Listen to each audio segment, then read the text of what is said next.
Hello and welcome to another video. As always, it's been a while since I've done a proper video. I'm not sure when that was, maybe February. But alas, here we are again. In this video, we are going to talk about the Glenrae Hotel in Finsbury Park. It features heavily in the Kray story. I think I've spoke about it briefly in some videos, but this will be a whole video dedicated to it. The Glenrae Hotel was at 380 Seven Sisters Road, right opposite Finsbury Park in North London. It was run by a woman called Phoebe Woods, and she had taken over the place in 1959 with her common law husband, Edward Lavender. In 1963, the Glenrae Club was opened on the premises to accompany the hotel. It was a small, quiet, respectable club.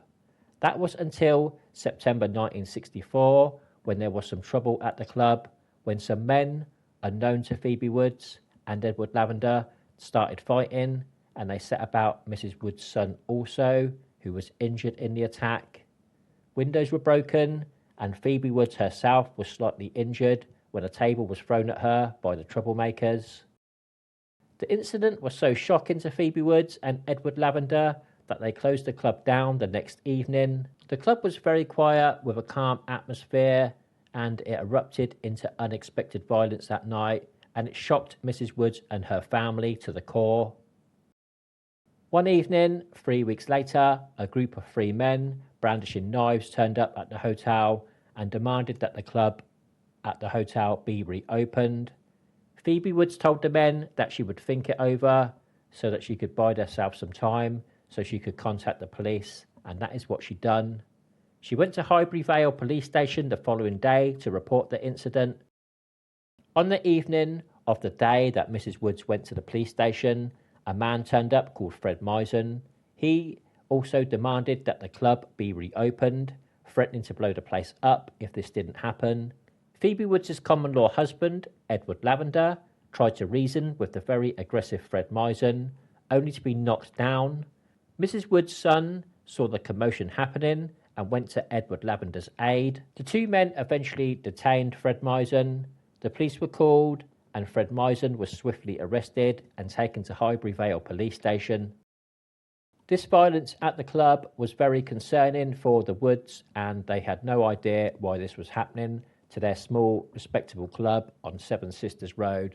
But all that would become very clear as the days at the end of 1964 went on. On the 11th of December 1964, after some pleading by former regulars, Phoebe Woods decided to reopen the club. The glass collector in the bar at the time was a man called Joe Tullen, and he met with a man who offered to do the catering for the club. I'm not sure how he met this man or if he already knew him, but this man was called Sammy Lederman.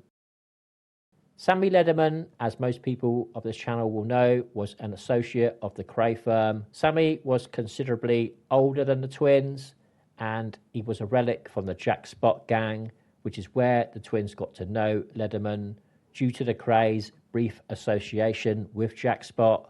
Jack Spot, of course, was dubbed the King of the Underworld, and he was a very prominent gang leader in the East End of London in the 1940s and 1950s, until fading away in the mid to late 1950s after being slashed across the face with razors in 1956 in Cabell Street in Paddington. Sammy Lederman was a long-time resident of Soho, and he was a thief, and he was also known as a theatrical agent. He would later dust off his little phone book with celebrities' numbers in it that he had met in the past and bring them into the Kray firm's circle. With his foot now firmly in the door, Sammy Lederman also offered to provide a new barman. The barman could look after himself and curtail any future trouble that may happen in the club. Still shocked by the violent incidents in her club, Phoebe Woods readily agreed to this prospect, and a man called Billy Exley was installed as a barman.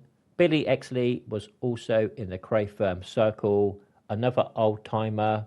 It wasn't long before a doorman was also installed, and this was a man called Bobby Ramsey, a very hard man and long-time friend of the Kray twins.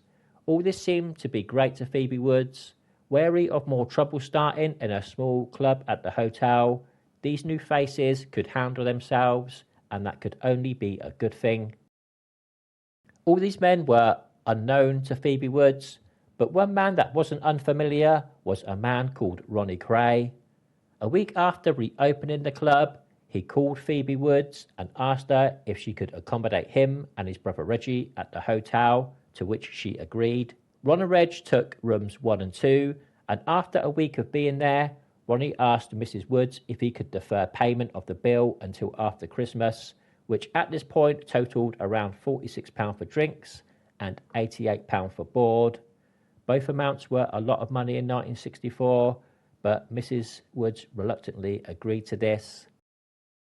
As time went on into early 1965, the clientele of the Glenrae Club and Hotel began to change. The regulars drifted away and it was replaced with many of the Kray's firm and friends, and now the place was firmly under the control and protection of the Kray firm. It was the classic MO of the Krays and their firm. It was an operation that they had performed many times, including places like the Regal Billiard Hall in Mile End and Kray Associates, the Tills Families Club, which, like the Glenrae, was also in North London. It was called the Tudor Club, also known as the 66 Club.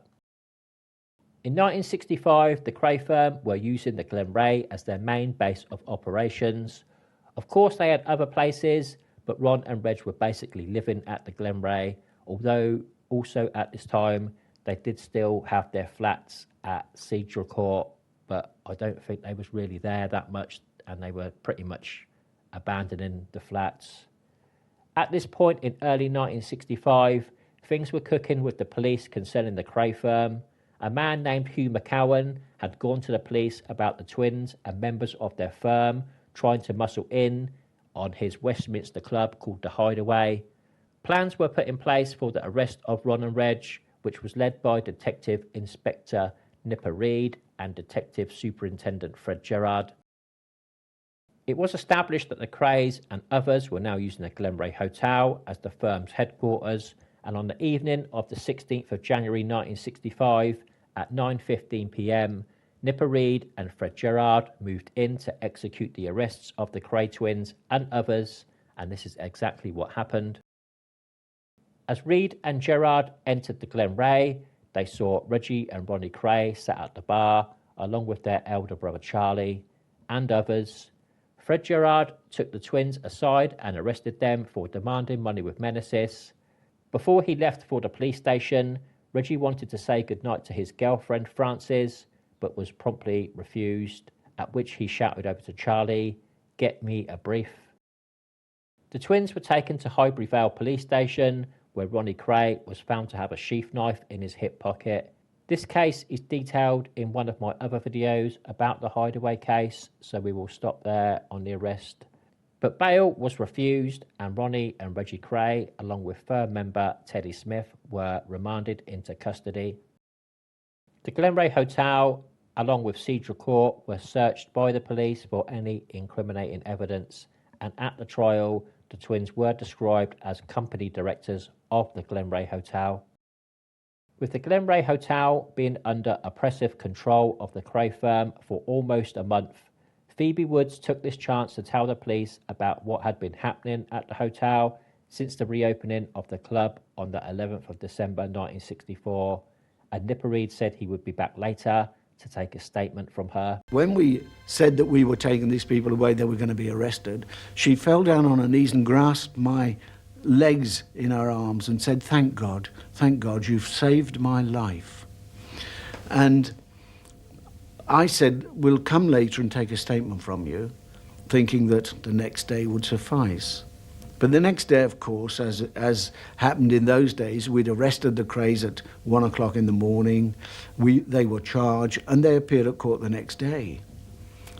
On that day, when they appeared at Old Street Magistrates Court, this lady, now resplendent in furs and high-heeled shoes, was there, all very nicely dressed, and saying, "Mr. Reed, I'd like to stand bail for my good friends, the Kray twins." After successfully being acquitted of demanding money with menaces at their trial at the start of 1965, The Krays and their firm were back at the Glenrae as if nothing had happened, and on the 19th of April 1965, Reggie Kray married Frances Shea, and the wedding reception was held at the Glenrae.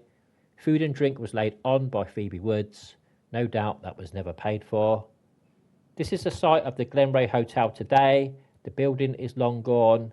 I don't know when it would have been demolished, but there was redevelopment in this area in 2006, with house numbers 381 to 481 being demolished. Well, in the planning permission, it says that it was garages. The Glenrae was at 380 Seven Sisters Road. Seeing as it was left out of this list for demolition, it's possible it was already gone by 2006. There was some redevelopment in the area in the 1960s, so it was possible that it was gone then. If you are in the know, just drop a comment, as it would be interesting to see how long the building stood there until. I don't think there is too much more to say about the Glenrae Hotel and Club. The Krays and the firm took over there in December 1964, and they were still using the place at least until Reggie Kray's wedding reception in April 1965. I've not seen it mentioned as being in use by the firm past mid-1965, so we can assume the firm moved on. We know the firm did this, take over places, and then just move on to somewhere else.